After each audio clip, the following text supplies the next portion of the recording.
let the light out of your heart and out of your life be the advertisement for following Jesus, not the words out of your mouth. The best sermon you will ever preach will require no words. The best sermon you will ever preach is the way you live your life. It's the message of your life. Like, we're called to love God's people. All people are God's creation, all of them. And you can love somebody while not changing your boundaries.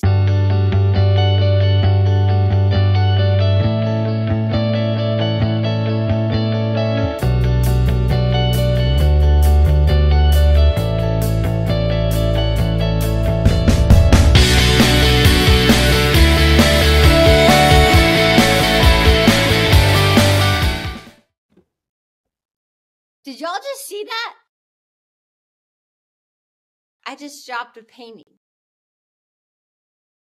I knew I was fidgety, but I didn't know. Like, this thing just literally came off this dashboard. Or not dashboard, off this wall. I was just about to ask if y'all could hear me. I have no idea. Are we going to try to pretend like we know how to do this? I don't know. I don't know, folks. I feel like maybe I feel like this is a concussion waiting to happen. Okay. That is so crooked. Those of you that are like the aesthetically pleasing brain are going to freak out. No.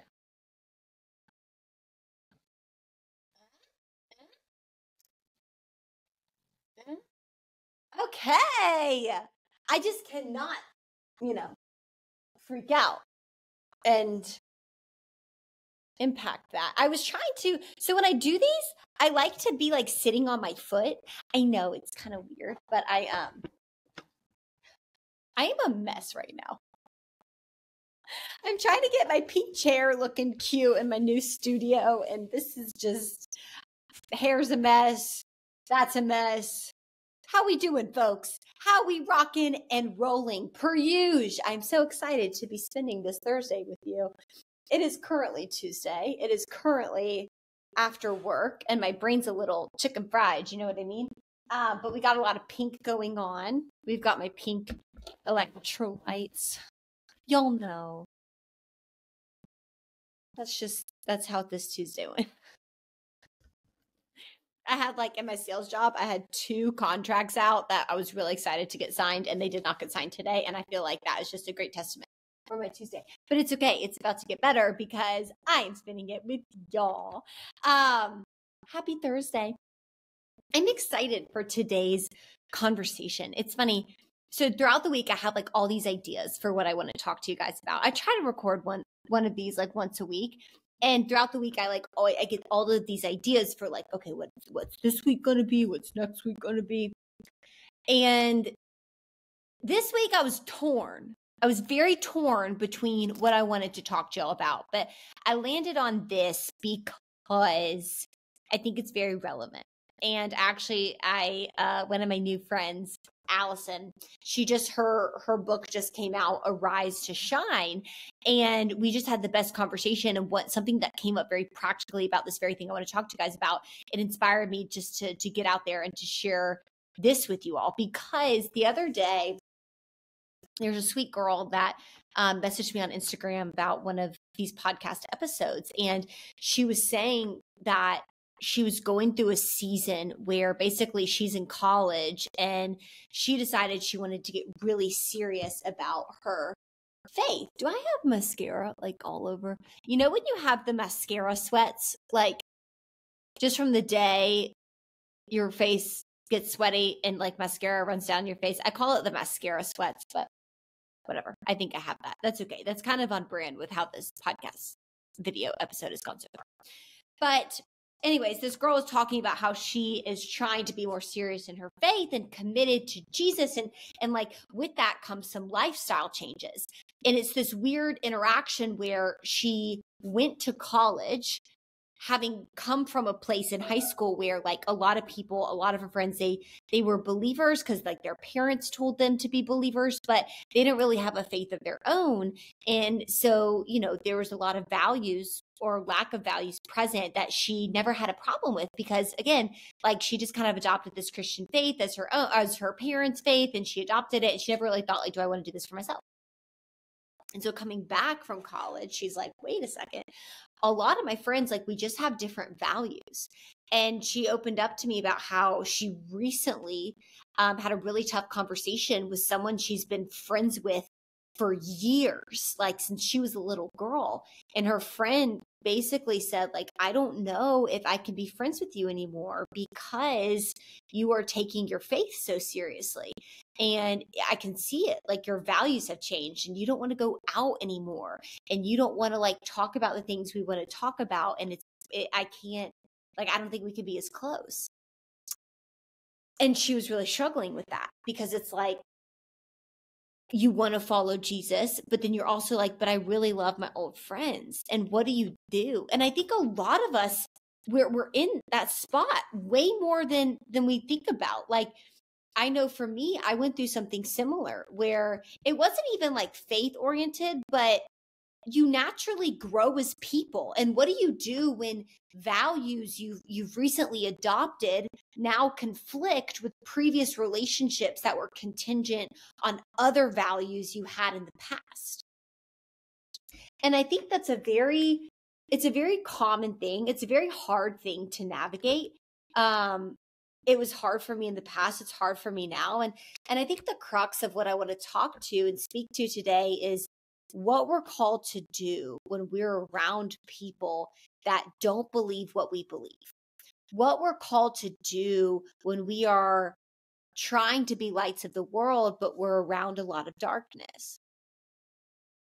And something else that kind of inspired this conversation is I had a great guest on a few months ago, and she was phenomenal. But I'm the first to say, like, I have so many amazing guests on, but I don't necessarily always agree with what they say. And that's just the nature of kind of what we're talking about today. Like, you can still be cordial. I think nowadays when you don't agree with someone, we associate it with an argument. We associate it with tension and violence, and like you can't be friends with someone you don't agree with. I completely disagree.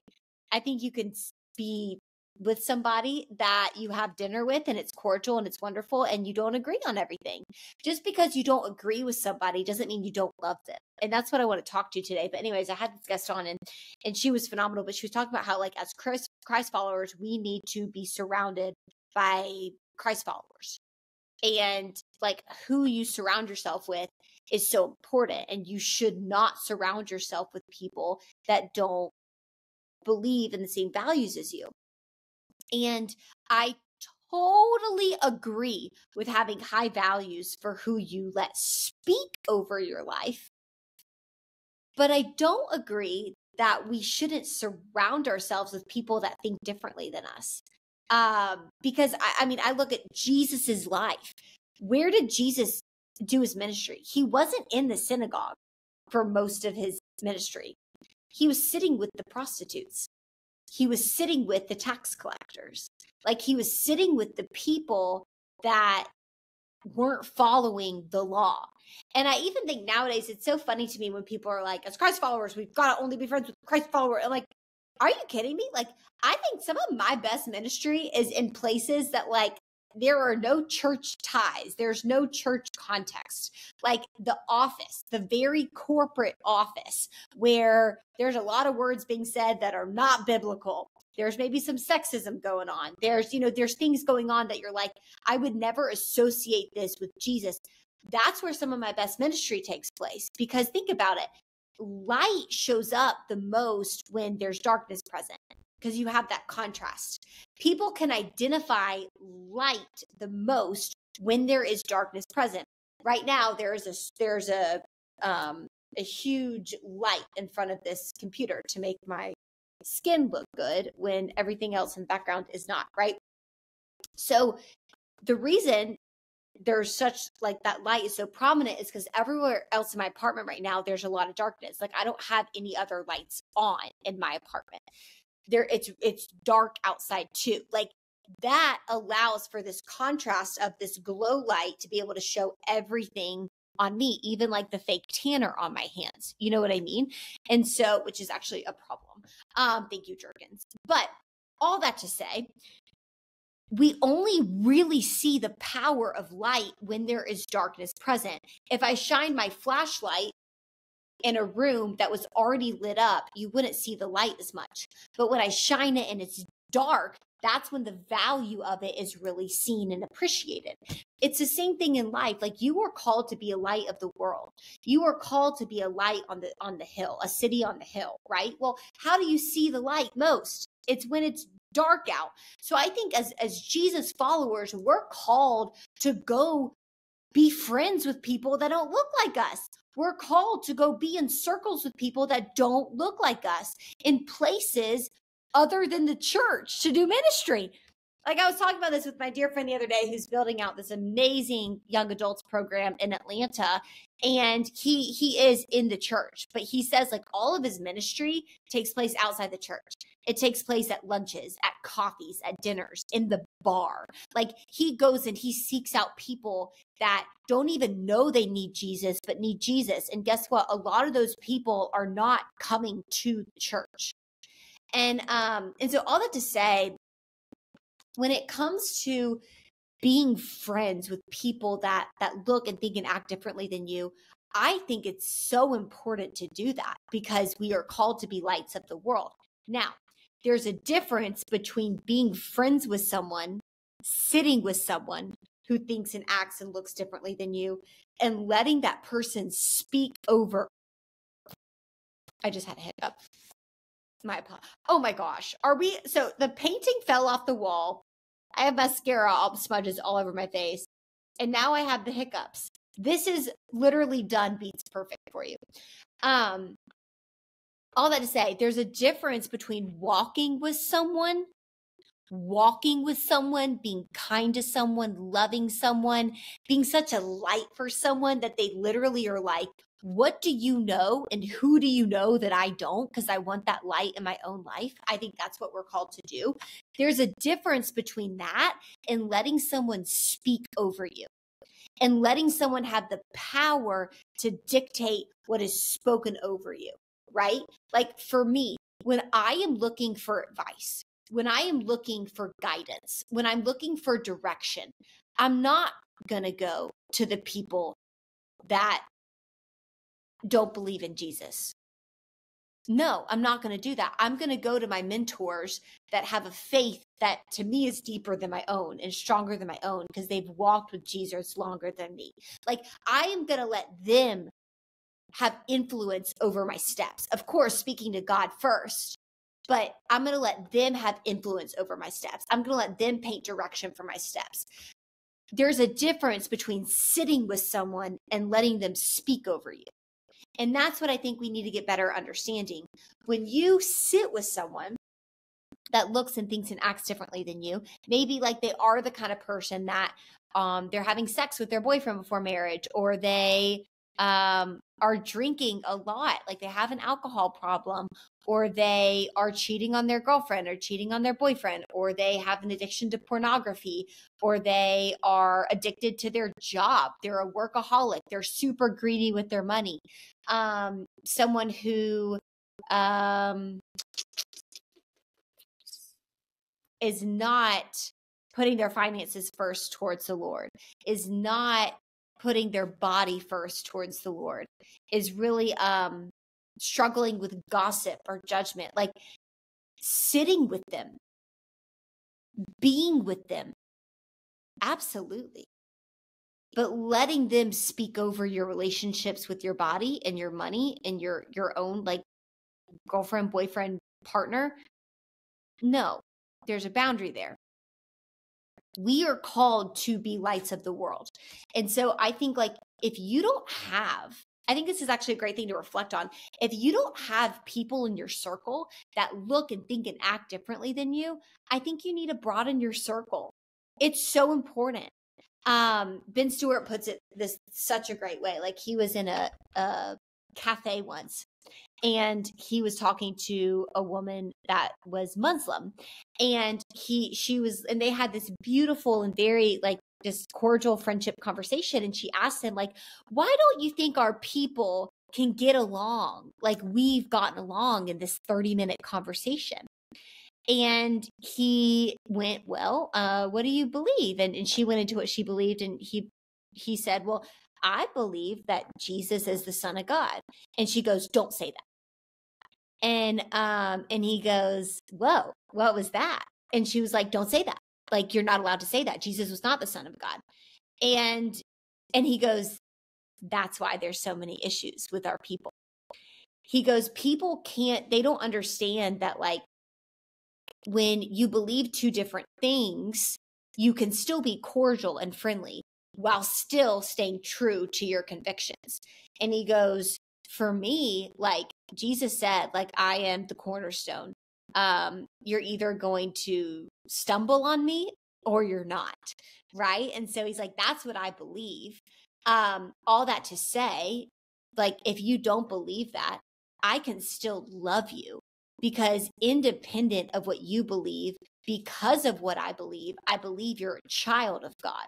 And I believe that if you were to accept Jesus into your heart, like, in heaven is where you would go. Like, independent of what you believe, I believe you're a child of God. So I will love you because that's what I'm called to do in Christ Jesus. And so I think about that girl that messaged me, and that's what I told her. I was like, listen, you can't control if people reciprocate the love that you give them, independent of where they're at. But you can control how you love that person and communicating that. And so for me in my life, like where I've been the past couple of years, which is, it's never perfect, but it's like, hey, listen, like, if you're affected by the way that I live my life, my intention behind how I follow Jesus is I never want anyone to feel that I am judging or condemning them, ever. Like, no, am I going to have sex before marriage? No. If I'm speaking with a girlfriend that is doing that with her boyfriend before marriage, I never want her to feel that I think I'm better than her or I'm judging her. But I also want her to know that, like, I do think there's something so much better for her by waiting.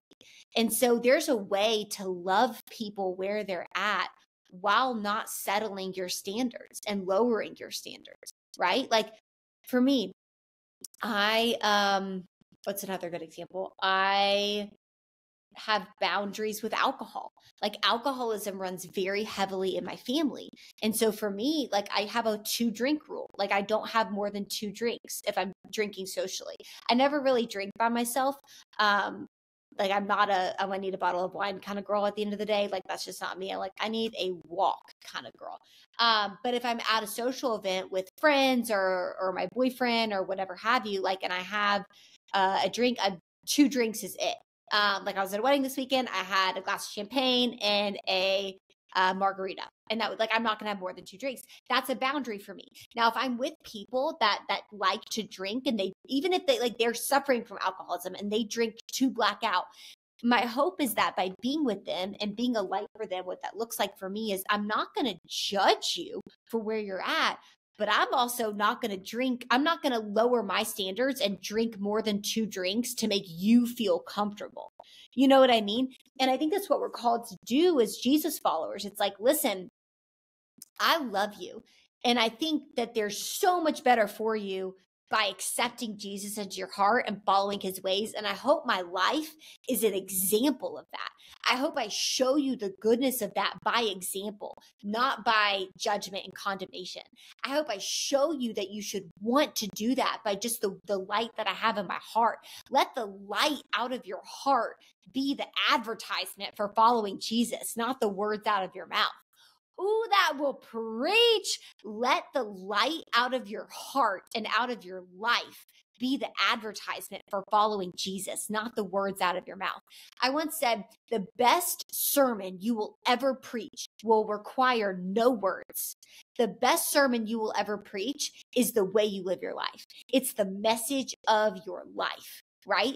And so I think that's what we need to remind ourselves, is that when you're in situations where maybe it's like that girl that messaged me, and it's like, okay, I am really suffering from some friends not wanting to be around me right now. Or you're in a situation where it's like it's coworkers and they're talking behind your back because you're not going to get wasted at the happy hour or the Christmas party. Or it's like it's a boss or just whoever that's challenging the way you live your life. Recognizing what you're called to do is to love them independent of where they're at, even in their journey of Christ. Like we're called to love God's people. All people are God's creation, all of them. And you can love somebody while not changing your boundaries. You can. That practically looks like communicating that. Being kind, being a light. And I think, again, you're not called to have people around you that look and think and act just like you. Jesus was the Son of God. He was perfect. He had no sin. And he sat with the prostitute that was on husband number 5. He sat with the tax collector. He went to the tax collector's house. He invited a tax collector into his discipleship. Shout out Matthew. You know what I mean? Like he knew these things about people and he embraced them with open arms. And that's what we should want. Like I once saw this video. It's one of my favorite videos today. It's basically of like this guy and he was talking about parenting, but he put all of this dirt in a bottle of water. And he said, when you try to cast out imperfection and sin with hate and condemnation, that's like trying to manually pick out the specks of dirt from that water bottle with tweezers. It's irritating. It's frustrating because it doesn't work. But when you pour water into that bottle of water and the dirt is flushed out, that's when you come at it with love and light. Like if I poured all this water into here, eventually any dirt in here would be taken into the current and would come out. And it's a lot easier of a process. And that's what we're called to do. And so when you are around people, well, one, if you're not around people that think and act differently than you, you should be. We are called to be lights in darkness. Light and darkness, I mean, darkness being whatever you want it to be, like sin. The preliminary baseline I want you to get there is like, they're two different things.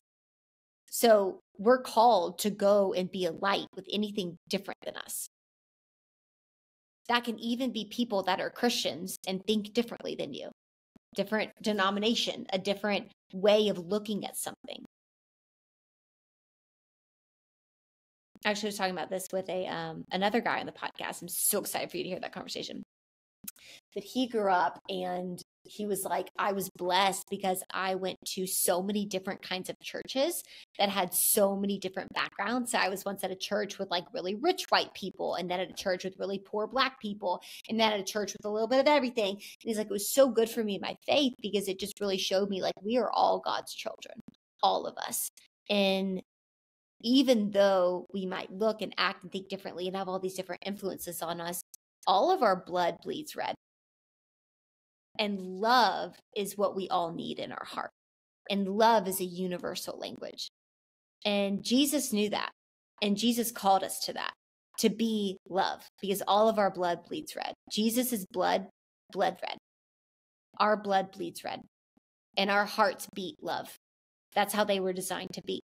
And all of our hearts respond to love. It's the universal language. You can feel it. It's been a while, but when I was in high school, I went to India.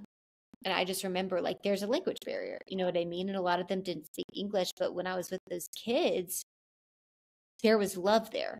There was no language. There was no talking, but there was communication. There was no talking, but there was language being spoken. And it was love. We all understand love. It's not something you take a class on. It's something you innately know. And so my encouragement for you is have the courage and the boldness to go be the light in a dark world, which will require you to be in environments that might make you uncomfortable, might be with people that think and act and look differently than you. But remember, who you sit with is much different than who you let speak over you. Jesus sat with the prostitutes. He sat with the tax collectors. He sat with the sinners and the gossipers and the judgers. He sat with them. But when he was alone and went to go be alone with his Father, it was his Father that he let speak over him. It was his Father that gave him instruction and guidance and direction. He sought his Father for advice and prayer. He never asked the prostitute, what do you think I should do? He didn't ask Matthew, the tax collector, what do you think is the best next step? How do you think I should conduct my friendships? How do you think I should conduct my ministry? He sought the Father for that.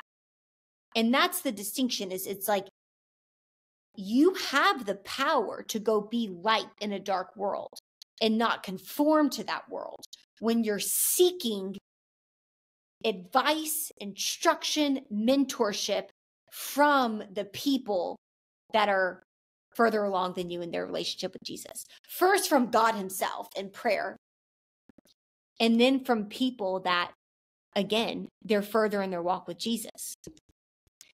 We are called to sit with those different than us and be a light in that place. But we are called to seek God to speak over us. And those are two very different things. So for my friends struggling with like, how am I allowed to be friends with different people? Is it a bad thing that like I'm a Christian, but I'm at the bars on a Friday night? Is it a bad thing that like I'm following Jesus, but I'm with friends that don't follow Jesus? I'm like, no. That's where we're called to go shine ministry. I'm telling you what, your friends that are like so good with Jesus and they're talking to Jesus and praying with Jesus, I'm so glad. But like, there's a lot of people that aren't in this world. And so if you are someone who knows Jesus, oh, I feel this so much. I could start crying. If you are someone that knows God and knows Jesus, the best thing you can do is go devote your time to hanging out and shining that light with people who don't. But when you need to be spoken over, which is like every day, you seek that with the people who do know Jesus. And you seek that with your Heavenly Father. Okay? We are living in a world that is starving for God, and they don't even know it. Every single addiction, whether that's addiction to money, gossip, judgment, body image, followers, likes, clicks, drugs, sex, alcohol, every addiction, whether we realize it or not, we are looking for what only God can provide, which is everlasting fulfillment. And we're looking for it in all the wrong areas. And people are starving for what you can tell them you know, whether they realize it or not.